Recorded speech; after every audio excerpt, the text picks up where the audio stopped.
Se você tem medo de errar em outro idioma, isso te segura, hoje eu quero te mostrar como é que você pode transformar isso numa baita de uma ferramenta de produtividade aplicada a idiomas.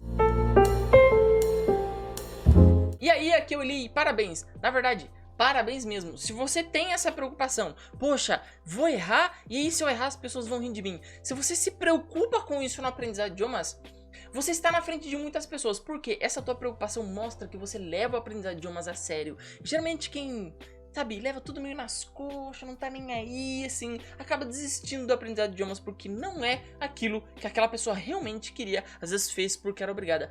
Então se você tem isso, se você tem essa preocupação, hoje eu vou te falar alguns estudos científicos e algumas coisas que eu aprendi ao longo do tempo que você pode aplicar para fazer com que os seus erros, né, quando você erre ou quando você cometa algum deslize, com que você tenha as técnicas necessárias para que você transforme esse erro numa baita de uma ferramenta para você aprender idiomas. E eu vou falar tudo que eu aprendi aqui aplicando e algumas coisas que eu li, tem tudo base científica. Eu vou deixar em algum lugar aí na descrição a recomendação dos livros para você, tá?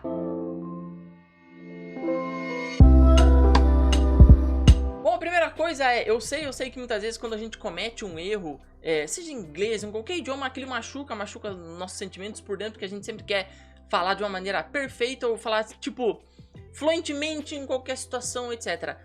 Nem com o português a gente faz muito isso, né? Deslizo direto gravando esses vídeos, falando alguma coisa mesmo em português. Mas a ideia é você entender que o erro, ele ajuda você a aprender quando você sabe como usá-lo. Por exemplo, o Dr. Eric Henderson, ele mostra no livro Peak Secrets from New Science of Expertise, né, que são os segredos segredo da alta performance, né, basicamente.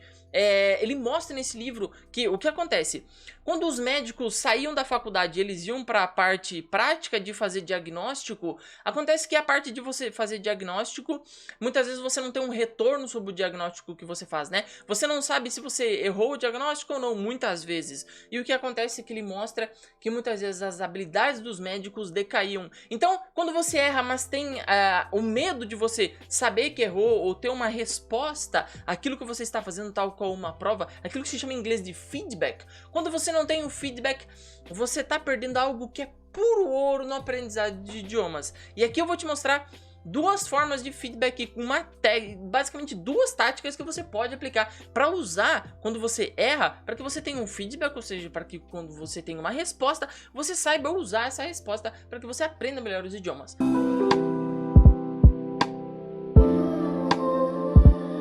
Vamos lá! As primeiras duas coisas que eu quero te mostrar é o seguinte: existem dois modos de você ter o feedback, ou seja, de você ter uma resposta. A primeira é quando você simplesmente tem a resposta de que você errou. Não necessariamente você sabe aquilo que você errou, ou necessariamente você sabe aquilo que você tem que fazer para corrigir. Por exemplo, numa prova, você tá fazendo uma prova e a pessoa corrige a sua prova e só coloca um X. Ela não te mostra qual é a resposta certa ou não te fala, não te dá o gabarito. Esse é um modo de você ter o feedback. Você sabe que errou. Quando você tá falando em outro idioma, com uma pessoa que, por exemplo, não fala o português, né? Tá falando com um americano e ele não fala português. Quando você tenta falar uma palavra, que aquela palavra não existe em inglês, ele não entende, a cara dele, a cara do nativo, tipo... É um sinal de que você errou aquela palavra. Ele não vai te falar o que é aquela palavra, porque ele não fala português e não vai poder te ajudar. Mas esse é um dos modos que você tem para ter o feedback. Agora, a doutora Maria Araceli Ruiz Primo, uma italiana, ela mostrou que a melhor forma de feedback não é bem esse. A melhor forma de feedback é quando você tem a resposta junto com os seus erros, né? Quando você erra e você sabe onde você errou. Por exemplo, quando você está fazendo seus cartões no Inc, quando você coloca na parte de trás a tradução de uma palavra, a definição do dicionário, às vezes uma foto, quando você erra o cartão e vira, você tem tudo necessário para saber o que é aquela palavra, o que significa aquela palavra, você tem as informações certas. O que acontece também quando você tem aula com um tutor, com um professor, ou com alguém que está te ajudando no aprendizado de idiomas e você fala alguma coisa e ele anota ou fala para você: não é assim que fala, é assim que fala, não é assim que escreve, é assim que escreve. Geralmente é necessário que seja um expert. Eu sou um pouco desconfiado naquela ideia de que uma pessoa que não é nativa do idioma possa ajudar a corrigir sua pronúncia, porque geralmente as pessoas que estão aprendendo não têm um ouvido tão treinado assim, mas essa é uma polêmica que eu vou deixar para outro vídeo. Agora, a ideia do feedback são só esses dois, e como a doutora Luiz Primo mostra, o melhor é o segundo. Quais são algumas táticas para você aprender a usar esse feedback? Então, a primeira coisa é, ter o feedback é importante, não escape disso, abrace o erro, tipo, quando você erra, entenda, não, beleza, errei, o que eu preciso fazer? Existem algumas técnicas que você pode usar para melhorar muito o seu idioma usando elas, usando o seu feedback, né, quando você erra e tem a resposta do seu erro.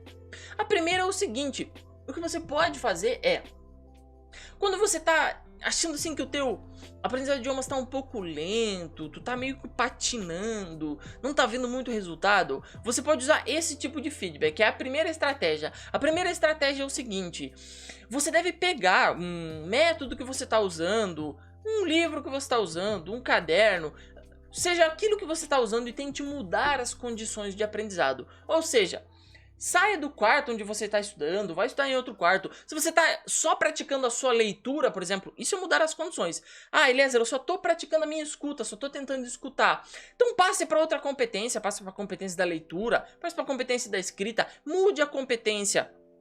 Você está treinando só de uma maneira, por exemplo, tá usando só o seu livro de aprendizado de idiomas, aquele lá da sua escola, ou de um cursinho online que você comprou, só tá usando esse material e não tá vendo resultado, então muda um pouco o material, pega algo que é mais difícil, ou pega algo que seja mais fácil. Por quê? Porque quando você muda as condições do aprendizado, isso pode te dar um feedback, ou seja, poxa, eu tava vendo que o meu estudo tava patinando, mudei essa condição de aprendizado e eu acho que deu uma melhorada, ou acho que deu uma piorada. Tem essa mentalidade um pouco de cientista para que você, mexendo em alguma coisa, você veja para onde está indo o seu aprendizado de idiomas. Isso é muito interessante. A segunda ideia de você, a segunda técnica que eu uso no feedback, só para te mostrar onde eu recentemente usei isso. No mandarim, eu tava só praticando escuta e aprendizado de vocabulário. Aí, depois de um tempo, eu comecei a achar que eu tinha estagnado, ou seja, eu não tava aprendendo tanto quanto eu deveria, sabe? Aí eu pensei, não, então, o que eu vou fazer? Eu não vou focar só na minha escuta, eu vou começar a ler, e recentemente eu fiz um vídeo sobre quando eu li o meu, e fiz um post lá no meu blog também, que eu li os meus primeiros 2 livros em mandarim, nos últimos 30, 40 dias, não sei quando você tá vendo esse vídeo, mas foi bem interessante, eu vou deixar os 2 links recomendados lá no card pra você, tá? No vídeo, um post que eu fiz lá no meu blog. Então, basicamente é isso, eu mudei as condições com que eu tava aprendendo e isso me ajudou a avançar bastante. Agora, a segunda tática, então, você entendeu, é necessário o feedback. Os médicos lá não tinham o feedback, eles caíam na habilidade deles. Normal, quando você não tem o feedback, vai ter essa caída. O que é o feedback? Feedback é a resposta. Você saber se você está acertando ou não. Existem 2 tipos de feedback. Aquele que diz só que você errou, mas não diz que está errado. Aquele que diz o que está errado. E aí você pode usar algumas estratégias em cima desse segundo. A primeira é, mude as condições e veja se você melhorou ou piorou. A segunda estratégia é o seguinte, você pode testar um método novo. Como assim, Eliezer, testar um método novo?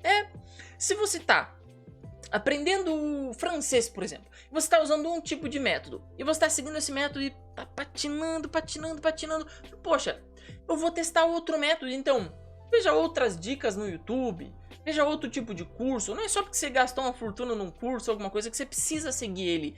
Eu sou adepto de que todo mundo tem um sistema de aprendizado e todo mundo tem que encontrar o modo mais eficaz de aprendizado. É óbvio que existem princípios científicos, existe um caminho mais otimizado a seguir. Eu acredito que qualquer pessoa normal pode ser poliglota, fluente em qualquer idioma, não necessariamente comprando um curso. Por quê? Porque ela encontra as habilidades dentro dela. Basicamente é isso que eu ensino lá dentro da comunidade. O que eu quero que você entenda é a ideia de que você tem que dar uma testada em outras coisas. Então, vai lá para outros youtubers, pode ser eu, pode ser outro, pode ser alguma outra dica que você pega num blog, alguma coisa, e dá uma testada. Poxa, será que vai? Ou será que não vai? Então, dá uma testadinha, vê se usou um negócio diferente, foi, não usou, volta. Por exemplo, Enki. Ah, só uso o Enki. Depois de um tempo você pode, poxa, não vi mais resultado. Muda, pega outro método. E se você estuda pelo método gramatical, né, pega livro de gramática e tudo, você pode tentar um método, uma abordagem um pouco mais natural, se expondo a um conteúdo compreensível, filme com legenda, texto com tradução, etc. Isso é interessante, tu muda as condições um pouco do teu aprendizado, muda o método que você está usando. E aí você vê se você avança ou não, tá? Então as duas táticas que eu te ensinei, primeiro, mude as condições, não necessariamente mude o método, mas mude as condições, pode ser até o lugar, o ambiente físico, a competência, se a escuta, a escrita, a leitura que você está aprendendo, o material. Mude um pouco isso, as condições. A segunda é, mude o método, veja se outro método se adapta melhor a você. E aí, quando você muda alguma coisa, você tem a resposta. Será que foi bom ou será que não foi? E você vê como você avança e você encontra o seu melhor caminho. E eu tenho certeza que se você usar aquilo que eu te mostrei aqui, você vai usar o seu erro e aquilo, e quando você tá patinando e tá tropeçando, você vai usar isso como uma baita de uma ferramenta no seu aprendizado de idiomas. Eu sou o Elifio por aqui, espero que você tenha gostado dessas dicas. A gente se vê no próximo vídeo, que Deus te abençoe.